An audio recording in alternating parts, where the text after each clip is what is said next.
बिस्मिल्लाहिर्रहमानिर्रहीम। अस्सलाम वालेकुम वरहमतुल्लाहि वबरकातुहू। मैं मुस्लिम गुलजार, आप देख रहे हैं यूट्यूब चैनल नशात सानिया। सबसे पहले दुरूद व सलाम अल्लाहुम्मा सल्लि अला मुहम्मद व अला आलि मुहम्मद कमा सल्लैता अला इब्राहीम व अला आलि इब्राहीम इन्नका हमीदुम मजीद। अल्लाहुम्मा बारिक अला मुहम्मद व अला आलि मुहम्मद कमा बारकता अला इब्राहीम व अला आलि इब्राहीम इन्नका हमीदुम मजीद।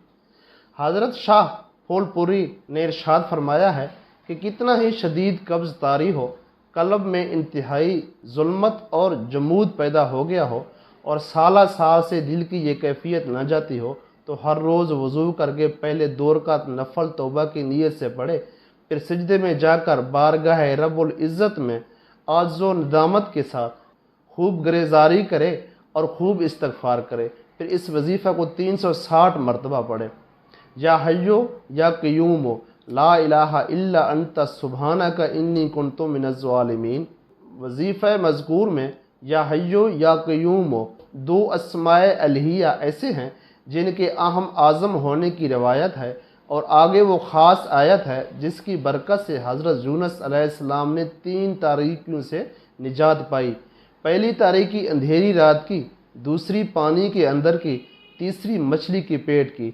इन 3 तारीकियों में हज़रत यूनुस अलैहिस्सलाम की क्या कैफियत थी, इसको खुद हक़ ताला शाना ने इरशाद फरमाया है, वहुवा मकज़ूम, और वो घुट रहे थे।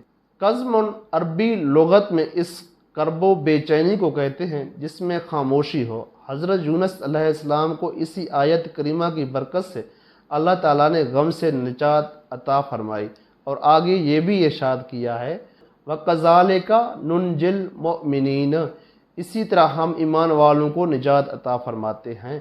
बस मालूम हुआ कि क़यामत तक के लिए गमों से निजात पाने के लिए ये नुस्खा नाजिल फरमा दिया गया है। जो भी कलमा को किसी अज़तराब व बला में इसी आयत करीमा का विर्द रखेगा, इंशाअल्लाह ताला निजात पाएगा।